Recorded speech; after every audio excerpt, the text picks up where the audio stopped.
Hello guys, అందరూ ఎలా ఉన్నారు? బాగున్నారా? నేనైతే బాగున్నానండి. ఈరోజైతే హోమ్ మేడ్ సెర్లాక్ ప్రిపేర్ చేసుకుందాం. మా బాబు కోసం సెర్లాక్ ప్రిపేర్ చేస్తానన్నమాట. అయితే తను చాలా ఇష్టంగా తింటాడు. నార్మల్గా రైస్ కంటే ఇలా చేస్తే తను చాలా ఇష్టంగా తింటాడు. బయటవి ఇష్టం లేదు. అంటే స్టార్టింగ్ 6th మంత్లో పెట్టానన్నమాట. తర్వాత నుంచి ఇంకా ఇదే ప్రిపేర్ చేస్తాను. అయితే ఇదైతే ముందు వాష్ చేసేసుకొని నానబెట్టుకున్నాను. ఇవేంటంటే రైస్, పెసరపప్పు, కందిపప్పు, కొంచెం మినపగుళ్ళు అన్నమాట. అలా ఆరిపోయిన తర్వాత ఫ్లేమ్ మీడియంలో పెట్టుకొని ఫ్రై చేసుకోవాలి.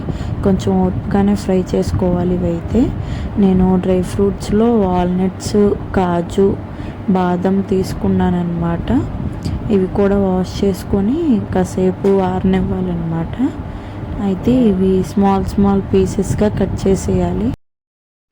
బాదము, వాల్నట్స్ ముందే వాటర్లో నానబెట్టుకోవాలి. నానబెట్టుకున్నాక డ్రై అయినిస్తే మనకేంటంటే ఎక్కువ రోజులు నిల్వ ఉంటుందన్నమాట. అయితే నేను ఇది ఫ్రై అయిపోయింది. ఇది కొంచెం కూల్ అయ్యే వరకు ఉంచుకోవాలి. ఈ లోపల అది కూల్ అయ్యే లోపల ఇవి కూడా సిమ్లో పెట్టుకొని స్మాల్ పీసెస్గా కట్ చేసేసుకున్నాను కదా, సిమ్లో పెట్టుకొని ఫ్రై చేసుకోవాలి. అయితే ఇంకా మీరు వేరే డ్రై ఫ్రూట్స్ కూడా యాడ్ చేయొచ్చు అన్నమాట. అది మన ఇష్టం అన్నమాట. మా ఇంట్లో ఇవే ఉన్నాయి కాబట్టి నేను ఇవి యాడ్ చేశాను. ఇలా ఫైన్ పౌడర్ లాగా చేసుకోవాలి.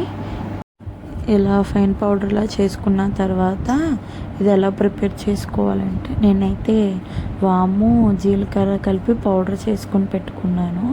అవి కూడా యాడ్ చేసుకోవాలి.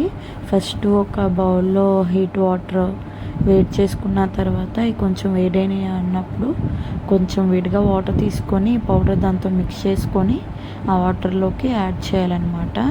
దగ్గరగా వచ్చేంత వరకు దాన్ని మిక్స్ చేసుకొని లైట్గా సాల్ట్ వేసుకోవచ్చు. కారం అలవాటు చేయాలనుకున్న వాళ్ళు కూడా కారం కూడా వేసుకోవచ్చు. అండ్ దించే ముందు కొంచెం నెయ్యి వేసి పెట్టేస్తే చాలా అంటే చాలా బాగుంటుంది. అండ్ అలాగే వెయిట్ గెయిన్ కూడా అవుతారనమాట. ఖచ్చితంగా ఇది మీ పిల్లలకి ట్రై చేయండి.